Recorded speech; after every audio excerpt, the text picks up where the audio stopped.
오늘 우리 하나님의 이름 두 번째 시간입니다. 오늘 여러분과 함께 알아볼 하나님의 이름은 여호와 로이입니다. 여호와는 여러분들이 잘 아시는 하나님의 이름이고, 이 뒤에 있는 이는 뭐냐면 나의입니다. 나의, 마이라는 것이고, 로가 바로 이제 목자됩니다. 그래서 합쳐서 여호와 로이 하면은 여호와는 나의 목자라라는 단어가 됩니다. 이게 하나님의 이름인 거예요.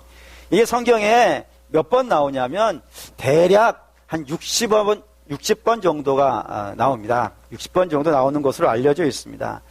많이 나오는 걸까요? 적게 나오는 걸까요? 네, 이럴 때는 쓰는 표현이 있습니다. 적잖이 나오는 겁니다. 네, 적잖이 나오는데, 이 적잖이 나오는 이 여호와 로이라고 하는 단어의 어감이 사실은 저와 여러분들에게는 이렇게 피부에 와닿는 단어가 아닌 거예요. 왜냐하면 우리는 유목을 해본 적이 없기 때문에, 그 목자의 삶을 잘 모르기 때문에 그냥 목자 그러면 어떤 거기서 들어본 것 같긴 하고 좋은 것 같기는 한데 그것이 이렇게 피부에 쫙 와닿지가 않는 거예요. 그런데 이 목자를 해본 사람, 유목을 해본 사람, 그래서 양을 알고 있고 그 양을 위해서 목자가 어떠한 삶을 살아가는지를 본 거나 경험해 본 사람들의 입장에서는 여호와 로이 딱 하면은 이 가슴 한편에요, 찌리릿 하는 게 오는 거예요. 마치 우리가 김치하면 찌리릿 하지 않습니까? 예? 그 노래도 있잖아요. 김치 없이는 못 살아, 정말 못 살아. 그렇듯이 여호와는 나의 목자 그러면 왠지 가슴 한편이 쫙 아려오는 그런 단어가 된다 이거예요. 왜 그래? 그래서 그러니까 여러분에게 우리도 설명을 하려면 이제 어쩔 수 없이 목자의 경험이 없고 양을 경험해 본 것이 없기 때문에 이 양을 설명을 해야 되는 상황이 된 거예요. 근데 문제는 있죠.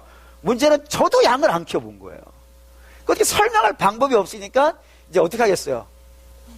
책을 봐야지. 책을 봤어요. 책을 봤더니 양은 이렇게 되어져 있는 거예요. 양은 스스로는 살아갈 수 없는 동물이라 이겁니다. 왜 양은 스스로 살아갈 수 없는 동물이라고 이렇게 얘기를 하냐면 두 가지 이유 때문이라는 거예요. 첫 번째는 뭐냐면 양 자체가 너무 약한 동물인 거예요. 그래서 약한 것이 5가지 정도를 설명하더라고요. 첫 번째는 뭐냐면 다리가 짧고 약하다 이거예요. 그 짧고 약하니까 뛸 때 어떻게 뛰겠어요? 그러니까 아장아장 뛰는 거지. 그를 잡아먹으려고 뛰어오는 동물은 어떻게 뛰어오겠어요? 휙 몰 게 아니겠어요? 휙 모는 사자 앞에 아장아장 뛰어가는 양은요, 그건 이제 뭐 그냥 그래 가봐 해가지고 가서 잡아먹으면 신나게 도망가게 해놓고 잡아먹어도 되는 그런 동물이 양이라 이겁니다. 두 번째는 다리가 짧고 약해서 많이 잘 뛰지 못한다 그러면은 요런 게 있으면 좋잖아요. 보호색. 주변의 색깔하고 자기 몸의 색깔을 바꾸는 거예요. 예를 든다면 카멜레온 아시죠? 카멜레온 같이 주변의 색깔이 녹색이면 녹색을 바꾸는 거예요, 몸을. 못 보셨어요? 그런 게 있다니까요. 그렇게 몸을 바꿀 수 있는, 색깔을 바꿀 수 있는 동물이라면은 좀 이렇게 달리기를 못해도 다 숨어버리면 될 텐데, 양은 보호색이 없이 그냥 하얀색하고 까만색 2개밖에 없어요. 그래 얼마나 잘 보여요. 그렇지 않습니까? 차 지나갈 때 하얗게 까맣게 잘 보이잖아요. 잘 보여요. 세 번째는 도망도 못 가고 몸의 색깔도 바꾸지 못한다 그러면은 이빨이 날카로운 거예요. 칵 물어버린다든가, 또는 손톱이, 발톱이죠. 걔네들은 발톱이라 그러죠. 발톱이 두껍고 세고 날카로워가지고 확 긁어버린다든가, 또는 뿔이 확 들이받는다든가, 이럴 수 있는 힘이 있다 그러면은 양도 한번 해볼 만한데, 이 양은 이빨도 현찮고 발톱도 현찮고 뿔도 현찮다 이거예요. 그래서 현찮다 그래서 양이에요. 네 번째, 다리도 약하고, 그리고 보호색도 없고, 무기도 없다면은 시력이 좋아서, 예를 들어 한 10km 밖에까지 보이는 거예요. 아니, 예를 드는 거니까 멀리까지 볼 수 있어가지고 사자가 저 끝에 나타난 거예요. 지평선 끝에 딱 나타나는 거 보고, 야, 저 사자가 왔네? 그러면 이제부터 도망가야지? 해가지고 도망갈 수 있다면요. 좀 천천히 가더라도 잡히지 않지 않겠습니까? 근데 요런 양은 시력이 나쁜 거예요. 얼마나 나쁘냐면 5m 정도밖에 안 보인다는 거예요. 그러니까 사자가 5m 앞에까지 올 때까지는 사자인지 아닌지 모르는 거예요. 마지막 5번째가 있대요. 시력이 멀리까지 볼 수 없다면 그래도 넓게라도 본다면 좋지 않겠어요? 위아래로 옆으로 이렇게 넓게 보면 좋겠는데 이 양이라고 하는 동물은 시각이 안 좋아가지고 바로 앞에 땅밖에 못 본다는 거예요. 이제 몽골에 가서 양 잡는 걸 봤거든요. 양을 이렇게 뒤집어 놓고 잡더라고요. 뒤집어 놓고 잡는데 그 양 잡는 분이 저한테 얘기해 주시는 뭐라 그랬냐면 자기는 양에게 선을 베풀고 있다는 거예요. 그래서 뭔 시원찮은 얘기를 하냐고, 죽이면서 뭔 선을 베푸는 거냐고 그랬더니 그분이 하시는 말씀이 물론 몽골 사람이고 몽골 사람이 통역을 해가지고 알아들은 거예요. 그 양이 일생을 살면서 땅만 본다 이거예요. 평생을 땅만 보고 산대요. 근데 뒤집어 놓으면 그때서야 비로소 하늘을 본다 이거예요. 그리고 그렇게 하늘을 볼 때 양의 영혼이 하늘을 간다는 거예요. 그렇기 때문에 자기는 양을 죽이고 있음에도 불구하고 선을 베푼다 해가지고 속으로 진짜 놀고 있네. 그렇죠? 그 정도로 땅밖에 못 본다고요. 땅밖에 못 보기 때문에 풀 앞에, 눈앞에 있는 풀을 뜯어먹다가 어디까지 가는 거예요? 목자를 잊어버리는 거예요. 그래서 가끔 교회에서 보면 이렇게 성화 있지 않습니까? 성화에 양이 뭐 절벽 위에 가 있고, 왜 거기 가 있냐면 눈앞에 있는 거 먹다가 거기까지 가버리는 거예요. 다른 걸 못 보기 때문에. 그 정도로 시원찮은 동물이 양이라 이겁니다. 근데 자기 몸이 시원찮으면 주변의 환경이 좋으면요. 예를 들어서 온실 속에 화초 이런 거 있지 않습니까? 환경이 좋으면 살만하잖아요.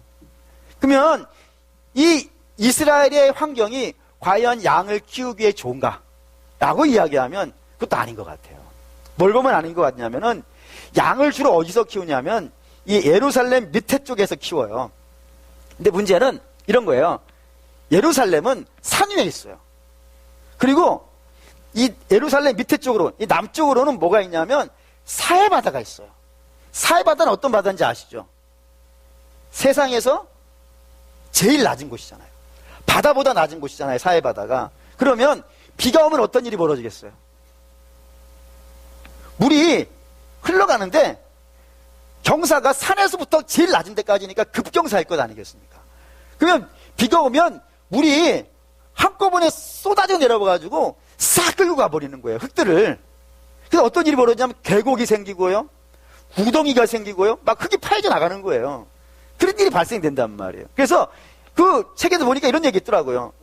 그 예루살렘에서 사해바다까지 가는 곳에 웅덩이들이 파인다는 거예요. 웅덩이들이 파여가지고 얼마나 웅덩이가 깊냐면 뭐 3m, 4m 되는 곳도 꽤 있다는 거예요.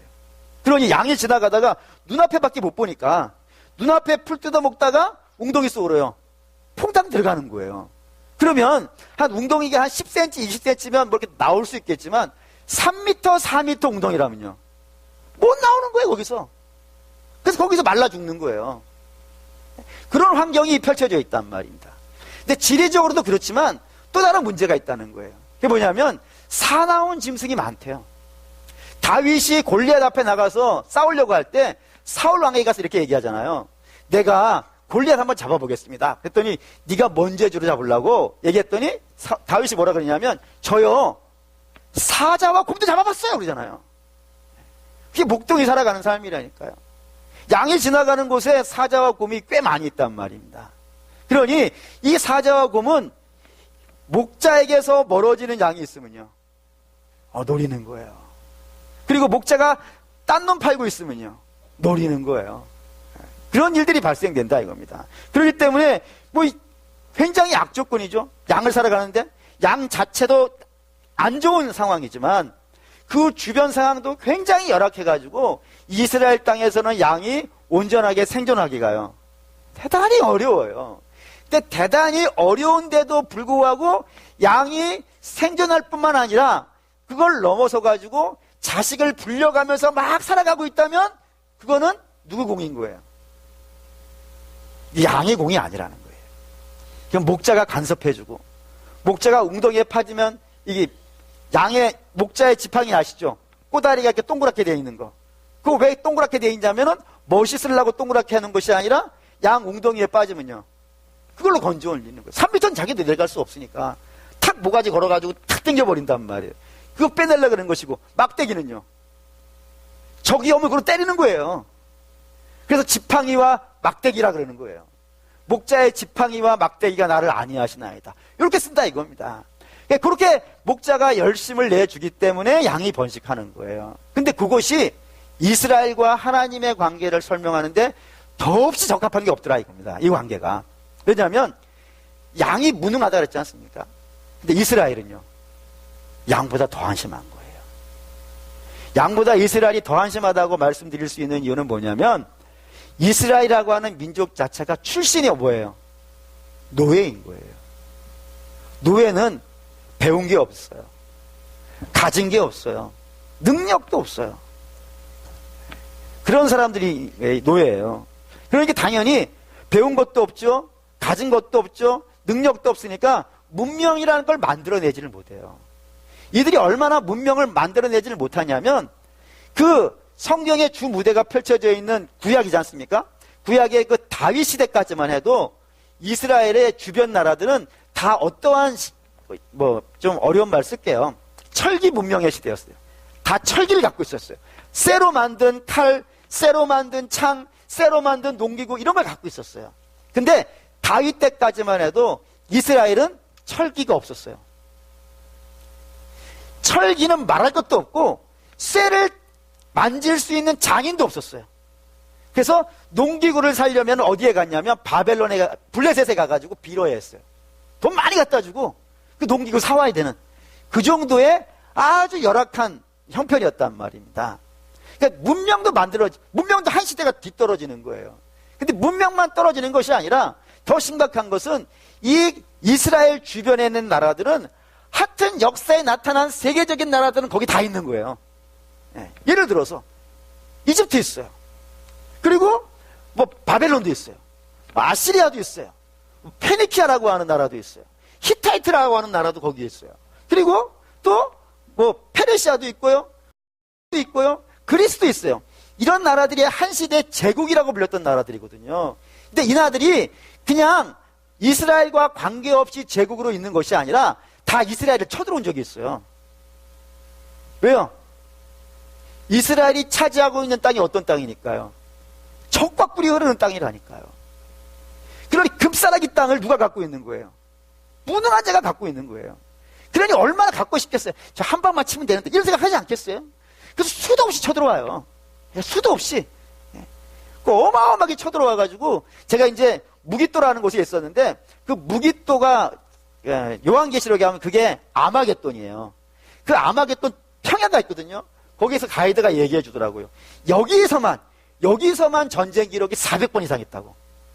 그 정도로 날마다 치유받고 싸우는 그런 곳이었단 말입니다. 얼마나 많이 두들겨 맞았겠어요.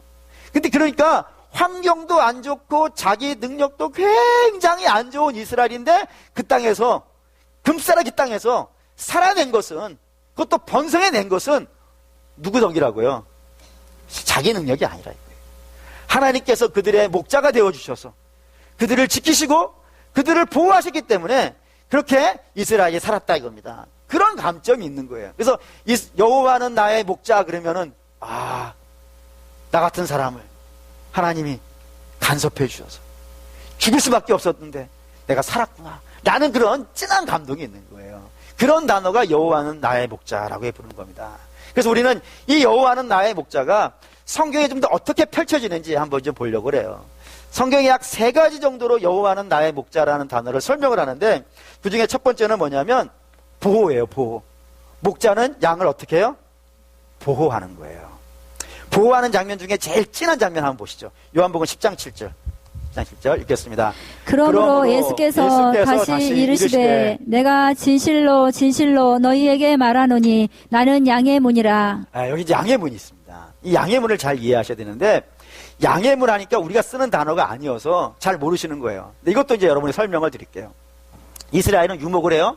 근데 유목을 하는 것이 자기가 하고 싶어서 유목을 하는 걸까요? 아니면 유목을 안 하면 안 되니까 하는 걸까요? 안 하면 안 되니까 하는 거예요. 누가 떠돌아다니면서 양 키우고 싶겠어요? 자기 집에서 키우고 싶지. 근데 왜 떠돌아다닐 수밖에 없냐면 풀과 물이 한꺼번에 있질 않은 거예요. 여기 조금, 여기 조금. 그래서 여기서 풀 먹이다가 풀 다 먹으면요, 거기 있으면 안 되는 거예요. 그렇잖아요. 풀이 오늘 다 먹으면 만나처럼 내일 다 씹히는 게 아니잖아요. 혹시 그렇게 알고 계시나요? 네? 풀은 오늘 먹으면 걔네들이 다음에 필 때까지 기다려야 된다고요. 그러니까 여기 다 먹으면 딴 데로 가야 돼요.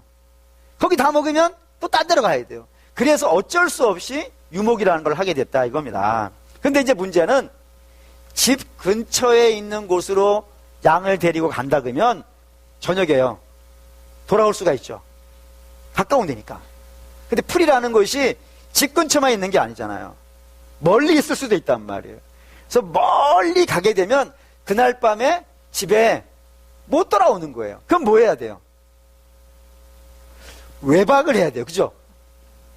비박을 해야 돼요. 외박, 비박 똑같은 말인가요? 달라요? 같은 박이잖아요. 어쨌든 뭐 어느 나라 말이든 어쨌든 비박은 어쨌든 우리나라 말은 아닌 것 같은데 어떻게 똑같은 비슷한 쓴 것 같아요. 외박을 해야 돼요.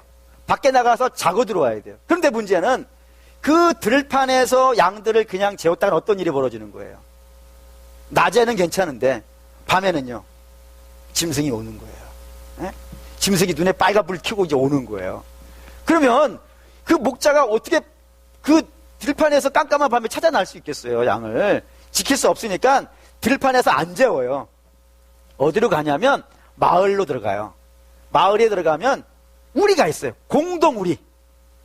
그러니까 유목민들이니까 다 돌아다니고 있으니까 우리 동네로 오는 목자들이 있으면 우리 동네에 저녁에 여기서 주무세요, 양을 여기다가 재우세요라고 하는 공동 우리를 다 있단 말이에요. 울타리가 좀 높은 공동 우리가 있는 거예요. 거기다가 이제 양을 넣는 거예요. 오는 사람들은 박산 양도 넣고 또 누구 양도 넣고 누구 양도 넣고 다 넣는다고요. 그러면 이제 양을 다 넣은 다음에 문을 닫아야겠죠. 근데 문을 닫을 수 있을까요? 없을까요? 못 닫는 거예요. 왜 못 닫을까요? 문이 없어요. 왜 문이 없냐면 그 양의 우리가 무료 주차장이기 때문에 그래요. 지나가시다가 무료 주차장에 개팩이 있는 거 보신 적 있어요? 예? 개팩이 있잖아요. 이렇게 탁 착 내려 못 나가게 하고 이게 있잖아요. 그런 데는 다 어떤 데예요? 돈 내는 데예요. 문이 없는 것은 무료예요. 그렇잖아요? 어쨌든 무료예요. 그러니 시도 때도 없이 막 들어갔다 나왔다니까 문을 달 수가 없어요. 그러면 문이 없으면 밖에서 자는 거나 안에서 자는 거나요? 똑같잖아요. 그럼 누군가 문을 해야 돼요. 누가 할까요? 지금 여러 명이 냈는데요. 박사람도 넣고 이 사람도 넣고 이 사람도 넣는데요. 누가 그 문을 지켜주겠어요? 사건을 안 지키는 거예요. 그래서 사건은 뭐가 더 중요하니까요? 자기 몸이 더 중요하니까 침대 가서 자는 것이고 누가 지킨다고요? 선한 목자가, 양을 사랑하는 목자가 그 문이 되는 거예요. 가서 거기 앉아 있어요. 그냥 문에, 열린 문에 다리 뻗고 이렇게 앉아 있는 거예요. 그래서 앉아서 자는 거예요. 이렇게. 그러면 안에서 나가려고 하면요, 목자를 밟고 나가야 돼요. 밖에서 들어오려고 그러면요, 목자를 밟고 가야 된다니까요. 어떤 형태가 되든지 목자를 밟고 가야 되는데 안에 있는 양이 목자를 밟고 나가면 지팡이로 탁 걸어 집어넣는 거예요. 그리고 밖에서 들어오면요, 막대기 갖고 치는 거예요. 돌 던지고. 그래서 목자는 잠을 못 자요. 그렇게 지킨다 이거예요. 그게 주께서 당신을 표현한 거예요. 나는 선한 목자여서 나는 너희들의 문이야. 내가 너희를 지켜. 너희는 나를 통해 밖으로 못 나갈 것이고 악한 자는 나를 통해서 너희 안에 들어가지 못해. 반드시 내가 너희를 지켜. 요거를 가장 잘 설명한 것이 이제 누가복음입니다. 누가복음 22장 31절 30절 읽겠습니다. 시몬아 보라 사탄이 너희를 밑가부르듯이 하려고 요구하였으나 그러나 내가 너를 위하여 내 믿음이 떨어지지 않기를 기도하였노니 너는 돌이킨 후에 내 형제를 굳게 하라. 이게 무슨 내용이냐면 예수님이 십자가에 죽으시기 직전이에요. 그때 예수님이 당신 죽으신다 그러는 거예요. 베드로가 뭐라 그러냐면 절대로 그런 일 벌어지지 않아요. 내가 예수님 지킬게요. 막 이러고 있는 중이라고요. 그때 주께서 말씀하신 거예요. 야, 너 나 모른다고 할 거야. 3번이나 모른다고 할 거야. 근데 모른다고 하는 걸 넘어서 가지고 너는 나를 저주까지 할 거야. 나 안 해요. 막 이러고 있을 때 그렇게 말씀을 하시는 거예요. 다시 말하면 이제 베드로에게요. 시몬이 베드로인데 베드로에게 어둠이 오고 있는 거예요. 주님과 헤어지는 날, 예수를 모른다고 하는 날, 예수를 부인한다는 날, 그런 날이 온다 이거예요. 그때 그 어둠과 함께 뭐가 찾아온다고요? 사탄이 찾아온다 이거예요. 그래서 뭐라고 하려고요? 나 달라고. 저 베드로 나 달라고. 제 어둠 만났고 예수 모른다고 했고 예수 저주까지 했다고. 당신에서 떨어져 나왔다고. 그러니 쟤 나 달라고 라고 얘기했다고요. 그때 주께서 뭐라 그러셨다고요? 안 줬다 이거예요. 내가 오히려 너의 믿음이 떨어지지 않도록 기도하였고 너 절대로 뺏기지 않을 거라고. 그러니 너 잠깐 어려움이 있을 거야. 그런 시간 지나갈 거야. 하지만 그런 시간이 지나간 다음에 너는 더 큰 사람이 될 거야. 그렇죠? 베드로가 예수를 부인해 봤었기 때문에 그가 흠이 많은 사람이기 때문에 목회를 잘할 거예요. 흠 많은 성도를 위해서 기도해 줄 것이고 넘어진 성도 위로해 줄 것이고 안아줄 것이고 끌고 가줄 거예요. 버리고 가지 않을 거예요. 자기만 잘났다 가지 않을 거예요. 그러니 너는 그런 사람이 될 거야. 그런 사람이 돼가지고 너는 주님의 교회를 잘 섬길 테니까 내가 너 뺏기지 않아. 이렇게 얘기된 거라고요. 그런 식이라 이겁니다. 분명히 이것도 그렇죠. 반드시 어둠이 오면 양들에게는 짐승들이 와요. 뿐만 아니라 베드로에게는 사단이 왔듯이 우리에게도요, 어둠이라는 것이 부지불식간에 찾아온다 이거예요. 예를 든다면 창세기 9장 노아 홍수가 끝나고 나서 우리 주님이 노아에게 이런 말씀하세요. 이제부터 세상은 어떻게 될 거라고요? 홍수 이후의 세상은 어떻게 될 거냐면 더위와 추위가 어떻게 될 거라고요?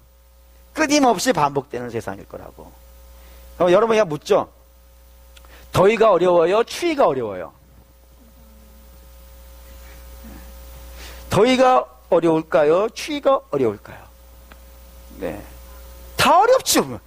지난 여름에 경험했지 않습니까? 죽겠잖아요. 네? 뭐 에어컨 막 어마어마하게 틀어놓고 살았지 않습니까?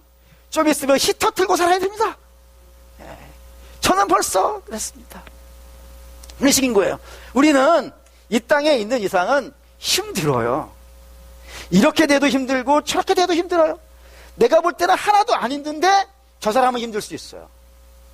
저 사람은 아무것도 아니라 그러는데 내가 힘드는 문제가 있어요.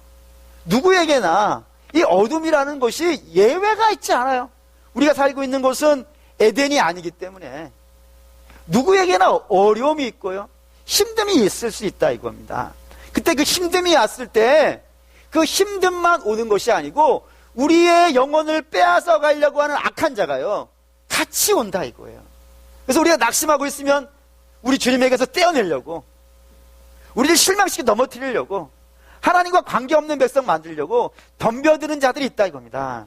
근데 주께서 말씀하시는 거예요. 나 너희 뺏기지 않아. 내가 너 지킬 거야. 내가 내 자녀를 지킬 거야. 반드시 내가 너를 지킬 거야 라는 것이 인도하시는 하나님, 보호하시는 하나님이라 이겁니다. 이런 보호하시는 하나님, 그 목자로서의 하나님을 여러분들이 경험하실 수 있기를 바랍니다. 두 번째는 뭐라고 되어 있냐면 인도하는 자라고 되어 있어요. 목자는 인도하는 자. 근데 이거 인도한다는 건 여러분 잘 명심해야 되는 게 하나가 있어요. 그게 뭐냐면 인도라는 것은 인도 자체가 중요한 것이 아니고 방향이 중요해요. 그렇잖아요. 인도에 가는데 사망으로 데려가면요, 그럴 수 있잖아요. 절망으로도 이끌어갈 수 있고 진리가 아닌 이단으로 이끌어갈 수도 있고, 인도한다는 자체가 중요한 게 아니에요. 인도한다는 말은 반드시 방향을 잡고 있을 때가 중요한데 이게 어느 방향인지가 중요한데 이 인도하다는 히브리어가 그 답을 줘요. 한번 볼까요? 인도하다는 히브리어 단어가 이렇게 되어 있어요. 예나할렌이라고 되어 있는데 예나할렌이가 아니고 예나할렌인데 왜 무슨 뜻이냐면 이런 뜻이에요. 물 있는 곳에 데려가, 물 있는 곳으로. 아무 데나 데려가는 것이 아니고 물 있는 데로 데려가시는 그게 예하니라 라고 쓴 거예요. 그러니까 여호와는 나의 목자시니 내가 부족함이 없으리로다. 그가 나를 푸른 풀밭과 쉴만한 물가로 인도하신다. 이렇게 되는 거예요. 그러니까 하나님은 그리로 데려간다고요. 다시 말하면 우리가 찾고 싶어하는 답이 있어요.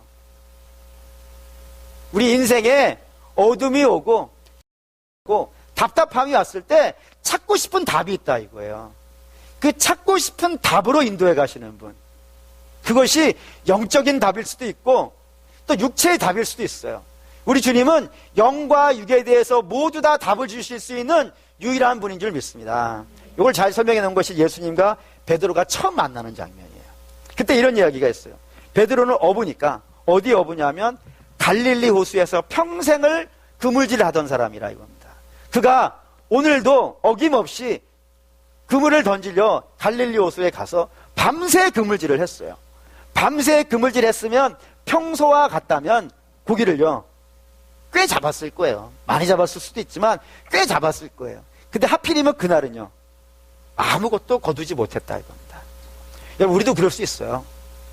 열심히 노력했는데 정말 애타게 노력했는데 아무것도 거두지 못하는 때들이 있다 이거예요.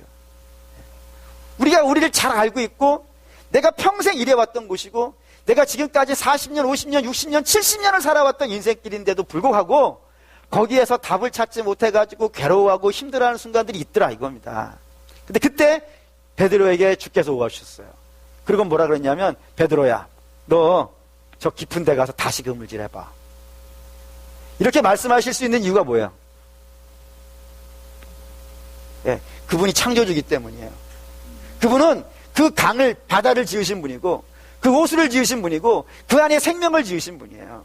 그분에 의해서 그분은 보지 않아도 그게 다 보이는 분이고 그게 전능하신 하나님이라 그러는 거예요. 그러니 내 말 듣고 한번 해봐 라고 얘기를 한 거예요. 그래서 베드로가 뭐라 그러죠? 내 노력으로는 안 됐는데 말씀 의지해서 다시 한번 그물 던져보겠습니다 라고 해서 던졌잖아요. 던졌더니 어떤 일이 발생된 거예요? 예, 거기서 그물이 찢어지게 걷어 올렸었고 자기만 걷어 올린 것이 아니라 자기 옆에 있는 친구들까지 다 걷어 올렸다라고 되어져 있다고 합니다. 예, 이렇게 할 수 있는 이유는 주께서는 답이 있으신 분이니까. 그래서 그 답으로 우리를 인도해 가시고 가장 좋은 곳으로 우리를 인도해 가시는 분이기 때문에 그렇습니다. 이건 저의 저의 고백도 여기에 들어있어요. 저 사실 어린 시절에 굉장히 큰 놀라운 꿈이 있었어요. 말할 수 없이 놀라운 꿈이 있었어요. 뭐 공개를 한다 그러면 여러분들 저런 꿈을 꾸다니 역시 우리 목사님 이렇게 불릴 만큼 어마어마한 꿈이 있었어요. 그래서 그 꿈을 이루기 위해 정말 열심히 했어요. 정말 열심히 노력을 했고 애타게 했습니다. 그런데 안 된 거예요. 그때 그 절망스러움은 뭐 이루 말할 수 없이 컸어요. 그래서 속으로 그랬죠. 나는 여기까지인가 봐. 난 여기까지고 더 이상 갈 데가 없어. 뭐 이렇게 할 때가 있었어요. 그때 이제 하나님이 제게 하신 말씀이 있어요. 그게 뭐냐면 산아 너는 항상 여기 중요한 게 항상인데 항상 오늘보다 내일이 좋을 거야. 그러니까 걱정하지 마. 내가 인도한 대로 가면 돼. 이런 식의 말씀을 받았어요. 그리고 그 말씀 이후로 하나님과 따라다니기 시작했죠. 하나님 따라다니기 시작했어요.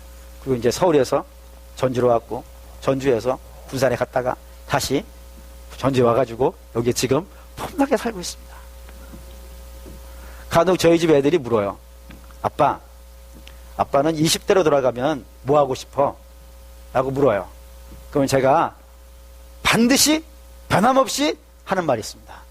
그게 뭐냐면 나 20대 안 가. 절대로 가고 싶지 않아. 나는 지금이 제일 좋아. 전 지금이 제일 좋습니다. 여러분과 함께 있는 지금이 전 제일 좋습니다. 여러분들은 별로 이렇게 시원찮게 생각하지 모르지만 저는 여러분과 있는 게 너무 좋습니다. 뭐 억만 명이 모이는 교회라도 저는 여러분과 있는 게 좋습니다. 별로 이렇게 그렇죠. 혼자만 좋아하겠습니다. 짝사랑이라 그러는데 어쨌든 전 짝사랑이라도 하려합니다. 왜냐하면 지금이 너무 좋습니다. 근데 지금이 좋기 때문에 내일도 좋을 겁니다. 왜요? 하나님과 나는 저하고는 그런 인격적인 교제가 있어요. 물론 저도 시시때때로 어렵습니다. 열불 날 때도 있고 마음 무너질 때도 있습니다. 근데 걱정하지 않는 이유는 지금까지 하나님과 저하고 쌓아놓은 인격적인 관계가 있어요. 그래서 힘든 순간이 있었지만 하나님이 항상 저를 인도해 가시는 곳이 푸른 풀밭과 실만한 물가였었기 때문에 지금도 저는 그럴 거라고 믿어요. 그래서 염려하지 않습니다. 사랑하는 여러분, 여러분도 좀 그랬으면 좋겠어요. 제 하나님이 여러분의 하나님이시고 여러분의 하나님이 제 하나님이시니까 하나님이 항상 우리의 답을 주시는 분이라니까요. 그러니까 여러분, 답이 없어서 괴로우신 분이 있으시다면, 힘들고 어려우신 분이 있다면 세상 아무리 뛰어다녀봐야 거긴 답이 없어요. 걔네들은 5분 뒤를 몰라요. 5분 뒤를. 한 길 사람 속도 모르는 자들인데 어디 가서 답을 구하십니까? 우리가 답을 구해야 될 것은요, 하나님밖에 없고, 여러분 지금 잠깐 이해 안 되시더라도 이걸 좀 생각하세요. 아, 내가 너무 힘든데 이건 왜 하나님이 나를 이렇게 힘들게 하시니 다 모르겠어 라고 생각되는 분이 계시다면은 아들을 주시는 분을 바라보셨으면 좋겠어요. 다른 거는 이해가 안 된다 그러면은 일단은 내게 아들을 주신 분이니까 한번 좀 신뢰해 보시고 기도하시면서 기다려 보세요. 그리고 주께 순종하면서 따라가 보세요. 그럼 얼마 지나지 않아서 여러분들에게 하나님이 최고의 답으로 안내해 주실 줄 믿습니다. 그런 것들이 인도하시는 하나님, 목자 되신 하나님이라 이겁니다. 세 번째가 제일 중요한데, 세 번째는 이걸로 읽겠습니다. 요한복음 10장 15절 읽겠습니다. 아버지께서 나를 아시고 내가 아버지를 아는 것 같으니 나는 양을 위하여 목숨을 버리노라. 네. 목자는 어떤 것이 목자라고요? 양을 위해서 목숨을 버리는 게 참 목자이고 선한 목자라고요. 이걸 이거로 설명해 드릴게요. 시편 23편 5절에 이런 말씀이 있어요. 원수의 목전에서 내게 상을 베푸시고요. 또 뭐 하신다고요? 네, 머리에 기름 발라주신다고요. 이 말을 좀 이해하실 필요가 있습니다. 머리에 기름 바른다는 것도 우리의 표현이 아니기 때문에 이해를 못 하실 수 있으니까 설명을 드릴게요. 이스라엘 사람들이 잔치를 벌려요. 잔치를 벌리면 손님들이 오겠죠. 그 손님들이 많이 올 텐데, 손님들이 많이 오는 중에는 귀한 손님 있지 않습니까? 예를 들면 뭐 저 같은 사람 있잖아요. 그쵸? 좀 아멘 좀 해보십시오. 귀한 손님 있다고요. 그리고 그냥 뭐 잔치한다니까 따라온 손님도 있을 것 아니겠어요. 그냥 아무 생각 없이 그냥 잔치니까 다 올 수 있단 말이에요. 근데 이걸 구별을 어떻게 할까요? 정말로 귀한 손님과 따라다니면서 이분은 귀한 손님, 이분은 그냥 따라온 사람, 이렇게 하고 다닐 수는 없잖아요. 표시를 해놔야 된단 말이에요. 표시를. 뭘로 표시를 하는 거예요? 머리에 기름 바르는 거예요. 머리에 기름 바르면 종들이 봤을 때, 아, 저분은 주인이 귀하게 여기는가 분인가 보구나 라고 생각하는 거예요. 그래서 그분에게는 뭐를 하는 거예요? 음식도 갈비를 갖다 주고, 그렇죠? 그러는 거예요. 그러시기 이거예요. 아, 무슨 말인지 이해되셨죠? 그러니까 가장 귀한 손님에게 머리에 기름 바르는 거예요. 그러면 예수님 머리 위에다가 향유를 부어버린 그 여인은 뭐예요? 머리 바르는 정도가 아니라 기름을 바르는 게 아니라 부어버렸다니까요. 어떻게 된 거예요? 그 인생에, 내 인생의 최고로 중요한 분, 그런 식의 표현이 되는 거예요. 그게 머리에 기름 바른다는 거예요. 다윗의 고백이에요, 이게. 왜 다윗이 이런 고백을 하냐면 다윗은 인생을 살면서 어디 가서 대접을 받아본 적이 없는 거예요. 예를 들어보죠. 저는 제가 제일 중요하게 여기는 것인데 여러분도 그게 동의하시는지 모르겠어요. 아들은 아버지의 인정을 받아야 돼요. 그래서 여러분 아버지 되시는 분들은 아들을 인정을 해주셔야 돼요. 왜냐하면 다윗은 아버지에게 인정 못 받은 사람이에요. 얼마나 인정 못 받았냐면 사무엘이 축복 기도해준다고 하는 그 자리에 다윗만 안 불러요. 다른 아들 다 부르는데 그게 다윗이에요. 아버지에게 인정 못 받았어요. 그러면 아버지에게 인정 못 받으면 누구에게 인정받으면 좀 되겠어요? 사위 사랑은 장인이 잘했지 않습니까? 장인에게 사랑받으면 참 행복할 텐데 다윗은 그 장인이 누구예요? 사울이에요. 사울은 평생을 자기 사위 다윗을 죽이려고 한 사람이에요. 그러니까 사위에도 인정을 못 받아요. 장인에게도. 그러면 아버지에게도 인정 못 받고 장인에게도 인정 못 받으면은 부인에게 인정 받으면 되잖아요. 세상에 부인보다 더 인정해 줄 사람이 어디 있겠어요? 여러분들, 여러분의 부인은 여러분들을 어마어마하게 인정해 주죠. 자식은 김치 먹이고 남편은 계란 후라이 먹이고, 이걸 거꾸로 하시는 분들이 간혹 있는데, 그런 분들이 있으시면 저한테 와서 얘기해 주세요. 그럼 제가 찾아가겠습니다. 반드시 그래야 돼요. 네? 반대로도 마찬가지예요. 부인 사줄 때는 금목걸이, 자식 사줄 때는 은목걸이. 잘 이해가 안 되시는데? 어쨌든 그래요. 근데 다윗은 부인이 미갈이에요. 미갈이 다윗을 어떻게 해요? 조롱해요. 멸시해요. 부인도 인정을 안 해주는 거예요. 근데 더 심각한 거 뭔지 아세요? 그 아들은 아버지를 죽이려고 그래요. 그러니까 다윗이 인생을 살면서 누구에게도 한번 제대로 된 대접을 받아본 적이 없는 거예요. 근데 그 유일하게 대접해준 분이 누구라고요? 하나님. 하나님이 그에게 머리에 기름 발라주시고, 너는 내게 정말로 중요해. 너는 내게 정말로 고마운 자야. 기쁜 자야. 라고 얘기했다. 너는 내 마음에 드는 자야. 라고 해준 분은 하나님밖에 없는 거예요. 그래서 머리에 기름 발라준 것만으로도 하나님께 너무 기뻐가지고, 내 평생의 선하심과 인자하심이 정녕 나를 따르리니 내가 여호와의 집에 영원히 거하리로다 라고 하는 찬송을 불렀다 이거예요. 그러면 이제 여러분에게 질문 들어가겠습니다. 다윗은 머리에 기름 바른 것으로 인하여 하나님을 기뻐했다면 저와 여러분은요?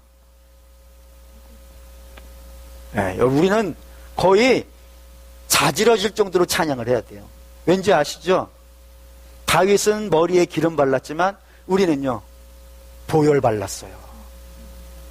이게 차이를 느껴지시나요? 다윗은 기름 바른 것으로 기뻐했다니까요.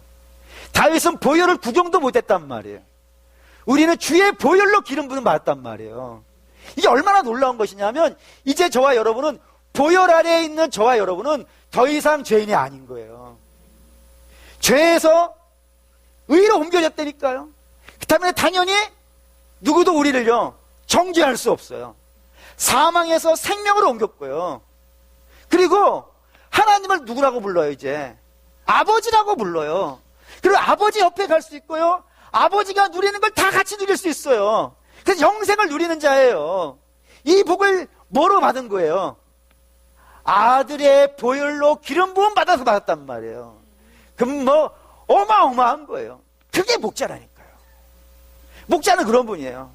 여호와는 나의 목자라고 하는 분은 나를 위해서 자기의 목숨을 버리고, 나를 지키시기 위해서 악한 자들과 싸우고, 나를 위해서 좋은 곳으로, 물가가 있는 곳으로, 답이 있는 곳으로 인도하시는 분이 그 목자 되신 하나님 여호와 로이라 이겁니다. 그 사랑하는 우리 믿음의 성도 여러분, 우리의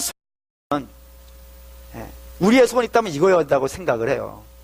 이 여호와 로이, 목자 되신 하나님을 인생을 살면서 그냥 글로만, 듣는 거로만 아는 것이 아니라 이거를 느낄 수 있게 해주십시오. 여호와 로이, 나의 목자 되신 하나님, 나를 위해 당신의 목숨을 버리고 나를 지키시고 나를 인도해 가신 하나님, 그를 날마다 동행하는 그런 믿음의 삶을 살게 해주십시오. 이게 우리 가장 중요한 기도가 된다고 생각합니다. 우리 사랑하는 믿음의 성도 여러분, 여러분도 이 여호와 로이, 정말 환상적인 이름 아닙니까? 이 환상적인 주님과 날마다 교제하고 교통하신 역사가 있기를 주의 이름으로 축원합니다. 아멘.